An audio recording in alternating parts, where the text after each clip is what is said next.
Picture a gamepad, kind of wide, 2 handles, 2 thumbsticks, some face buttons, a D-pad, and some shoulder buttons too. That's basically every controller ever at this point, right? But what if I told you that not only did some foresee this future over 20 years ago, we hit a lot of wacky potholes on the road to modern perfection.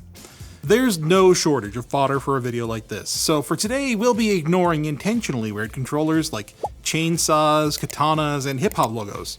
And instead we're going to be sticking with some more technically and historically interesting specimens, starting with the most historically interesting of the bunch.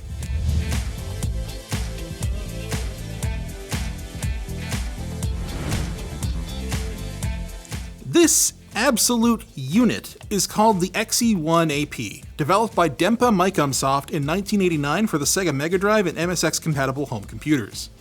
They're still around, by the way. One of their most famous products was actually the Framemeister, which has sadly been discontinued. The XE1AP notably served as the inspiration for Sega's 3D control pad for Saturn, which in turn was made into the Dreamcast controller, which inspired the original Xbox controller. Don't believe me? Check out these concept sketches from Xbox co-creator Seamus Blackley. That's right, you can trace the modern Xbox controller all the way back to this thing. But, it's substantially bigger than even the Duke. So, how the heck do you even hold this thing? What works best for me is index and middle fingers on the shoulder buttons, thumbs on the sticks, and ring and pinky fingers holding the grips. It's not the most ergonomic setup in the world, but considering this had never been done before, it's not bad. That's right, not only was this the first use of an analog thumbstick as we know them today on a controller, it was the first use of shoulder buttons and grips too, predating the Super Nintendo by a year, the N64 by 6 years, and the DualShock by 8 years. Now, true 3D games weren't a thing on the MSX or Mega Drive in 1989, but Sega's 3D-like arcade games used analog controls, and home consoles didn't have analog controls, so Dempa made their own. The way the stick functions is shockingly simple. On the inside, the stem slips into 2 split half rings that overlap each other and connect to 2 potentiometers representing each axis. All that moving the joystick actually does is turn those potentiometers. The right stick only has one axis that serves as a throttle in most cases, and if you want to use it in a different orientation or even invert it, you can do that by simply twisting it. Neat. The controller itself has 6 face buttons, 4 switches, and 4 shoulder buttons. If you're keeping track at home, Sega pads at the time had 4 buttons, and later 7 buttons was the best you got. The 2 face buttons on the right share the A and B buttons with the shoulder buttons on the same side, and the buttons on the left shoulder handle C and D. Now, D isn't a normal button on the Sega Genesis controller, and while it shows up in the options menu, it doesn't actually do anything that I can tell. The rest, I think, are for the MSX. A handful of Mega Drive games did support it, but because it didn't get released outside of Japan, and the Mega Drive was well behind both Nintendo and NEC there, it didn't gain widespread support. Unlike orders from LTTstore.com, we got your back. While Dempa stuck to Japan, Advanced Gravis Computer Technology, founded right here in British Columbia, was far more prolific in the West, specifically in the PC peripheral space, with the Gravis gamepad being the quintessential PC controller of its time. So much so that it was available for the Philips CDI, for better or worse. But the SNES-like gamepad, while historically significant and interesting with its flippable controls, isn't as interesting as the PlayStation-like Gamepad Pro. While it was available in USB, the white GamePort version was special in what it did with a far more limited interface. I mean, look at it. 10 buttons. That alone is weird, because the old PC GamePort can only support up to 4 axes and 4 buttons at best, half that at worst. How does it do it? Using what they called grip, or GRIP, which, as French blogger Polkomandi discovered, is a 5-bit I2C style interface using the first and second buttons for clock and data transfer. This means that not only does it only need up to 11 of the 15 pins on the port, it can theoretically support up to 11 buttons, 15 if you include the D-pad, and it can support multiple gamepads at once.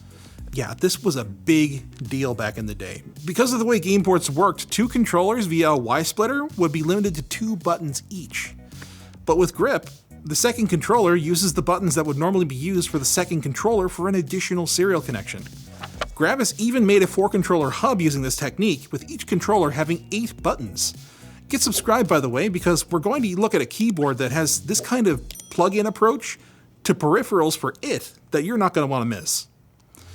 If you're wondering why I care about all this gameport nonsense, it's because that USB just didn't catch on for game controllers in the early days because, well, you didn't have all that many ports. I mean, maybe you had 2 for your whole PC? Microsoft's Sidewinder Force Feedback Pro, probably the best joystick of its time, only supported the gameport, and it also had a special mechanism created by Creative Labs to use the MIDI capabilities of the gameport for bidirectional communication rather than the traditional joystick protocol. It's that bidirectional communication that made force feedback possible, something Microsoft was pushing pretty hard at the time.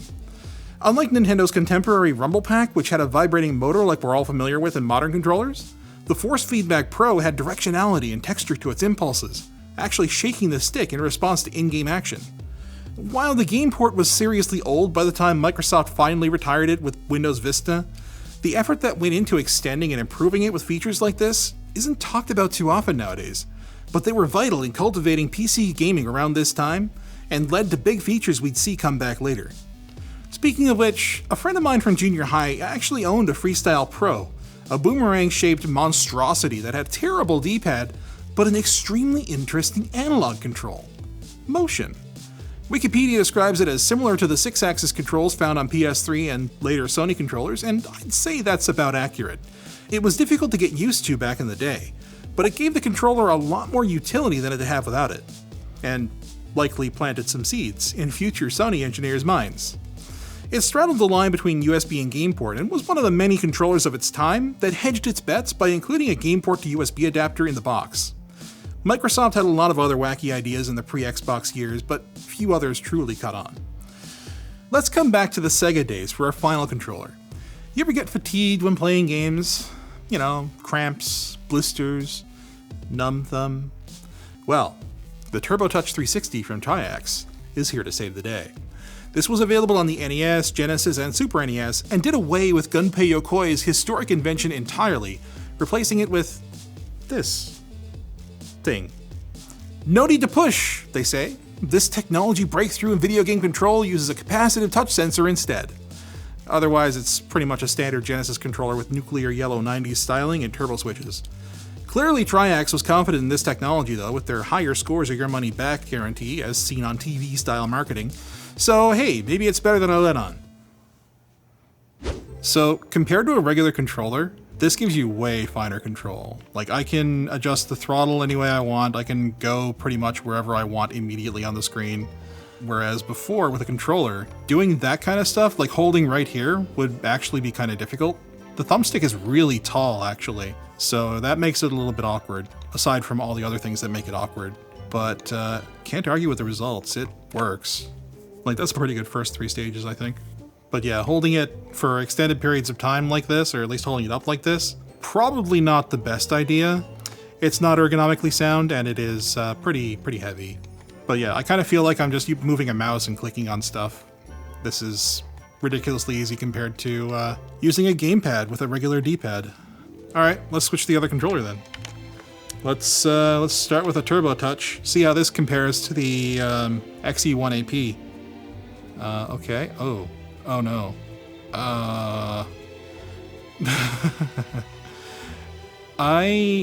This doesn't feel like I have any control at all, actually. I touch it and it's... I mean, the controller works. I think my thumb is just too fat. It's like triggering multiple directions. But hey, at least I didn't die for the first 3 stages. Significantly worse score. That's a thing. Yeah, like I basically never get an opportunity to lock on and fire anything because I'm not actually able to point at anything. Yeah, I think there is something where I'm gonna probably have to open this up and tweak those potentiometers. Ugh. And if you rest your thumb on it, it's like, okay, it kind of works, but like now I'm constantly actuating something, so I can't sweep my thumb in the kind of directions that they say you can, like circular motions are easier now. That doesn't feel like it's a thing. I don't know. It was not better than I let on. But hey, that's not to say that the technology is bad necessarily. We're seeing its descendants make its way into controllers like the DualSense and Steam's upcoming Steam Deck, so the idea was sound, it's not good for this purpose. If you open it up, you can see the metal capacitive plates that you're actually interacting with under the D-pad, as well as potentiometers you can tweak to adjust their sensitivity if need be. It's a pretty complicated PCB compared to most controllers of the time, but unfortunately that didn't save it from bombing. It's conceivable you could get faster input if you got used to it, but at $15 more than a first-party controller, it was a steep ask to give up tactile feedback in the name of faster actuation. Come to think of it, gaming keyboards have been doing that for a while now too. Maybe they were just too ahead of their time. There's far more controllers like these than we have time to talk about in one video. Like this Jet Fighter controller. And not all weird controllers are from the 90s. I just happen to own a few of them. Let us know what you think are the weirdest controllers, and maybe I can convince Linus to do another video like this one. But I don't need to convince him to let me do a sponsor segue to iFixit. Thanks to iFixit for sponsoring today's video. iFixit makes it affordable to fix or upgrade your devices using their custom fix kits. The Nintendo Switch has an all-in-one kit to fix Joy-Con drift for only $19.99 US. They also have iPhone screen replacement kits from $74.99 US. All the kits come with all the parts you'll need to do your repairs. They include their precision bits, opening tools, and suction cups to make the installation as easy as possible. And you get repair guides by iFixit with clear photos and instructions to prevent getting lost when getting deep into the repair. Check out our link to iFixit down in the description to buy your kit today. Thanks for watching, guys. This was a different kind of video, so I don't really have a related video for you to look at. You know what? All of these should work in Linux with adapters, so go check out my How to Install Linux video because it's getting way more relevant as the Steam Deck gets closer to release.